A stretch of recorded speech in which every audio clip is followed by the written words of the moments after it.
¿Sabías que hay personas que comen solo de un lado del plato, se visten solo con la mitad del cuerpo y ni siquiera lo notan? Y no, no es un descuido, se llama heminegligencia y este es un síndrome neuropsicológico que aparece comúnmente tras un accidente cerebrovascular y el día de hoy vamos a analizar qué pasa en el cerebro cuando ocurre esto.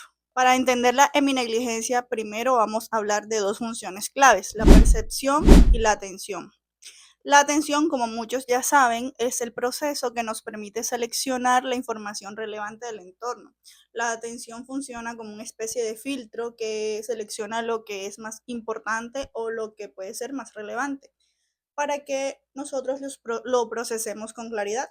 Por otro lado, la percepción es la capacidad de organizar y interpretar estos estímulos. Es decir, no basta con ver o escuchar, sino que el cerebro necesita interpretar qué está viendo o escuchando. Ambas funciones se coordinan en varias áreas del cerebro y si una de ellas falla por una lesión neurológica, el sujeto puede dejar de responder a estímulos reales sin darse cuenta.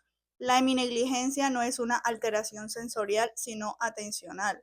La persona no tiene ceguera ni tiene parálisis, pero deja de atender una mitad del espacio.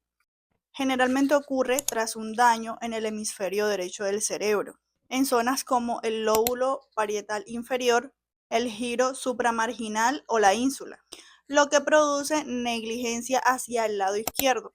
Es importante aclarar que no es una alteración voluntaria. Esto quiere decir que la persona no se da cuenta de lo que está ignorando y puede negar incluso que algo esté mal en ella.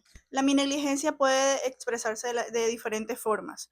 En primer lugar, podemos ver la disociación espacial, que es cuando el paciente ignora objetos, sonidos o personas del lado izquierdo. Por ejemplo, cuando lee solo ve las páginas o las palabras del lado derecho de la página. Asimismo, cuando está comiendo, también solo ve los alimentos que están del lado derecho del plato. En segundo lugar, podemos ver la disociación corporal, que es cuando la persona deja de reconocer o usar partes de su propio cuerpo. Puede que no mueva un brazo y no precisamente porque esté paralizado o porque realmente no lo pueda mover, sino porque no sabe que está ahí o lo está ignorando por completo de una forma no intencional, obvio. Como ejemplo, les traigo el siguiente estudio de caso. Paciente femenina de 60 años de edad con historial médico de cuadros de tensión arterial elevado y un ACV en la parte posterior derecha del cerebro, en el cual fue asistida por varios médicos especialistas. Uno de ellos le pregunta a la paciente que cómo se sentía, a lo cual ella respondió afirmando que se sentía bien, pero que no sabía exactamente por qué estaba ahí en esa área clínica. El médico le pidió en ese momento que por favor contara cuántas personas se encontraban en esa habitación. La paciente en ese instante empezó a contar a todas las personas desde su lado derecho, pero se detuvo cuando llegó a contar hasta el pie de su cama, es decir, que omitió a las personas que se encontraban del lado izquierdo en la habitación. Entonces la paciente le respondió al médico afirmando que en la habitación solo se encontraban 7 personas. En ese instante, un médico que se encontraba a su lado izquierdo le dijo, ¿qué hay de mí? Por lo que la paciente giró la cabeza lentamente y de esa manera fue que pudo observar al médico que se encontraba de ese lado. Dicho lo anterior, podemos analizar que los pacientes pueden seguir percibiendo sensaciones de su lado izquierdo del cuerpo, pero no les prestan atención.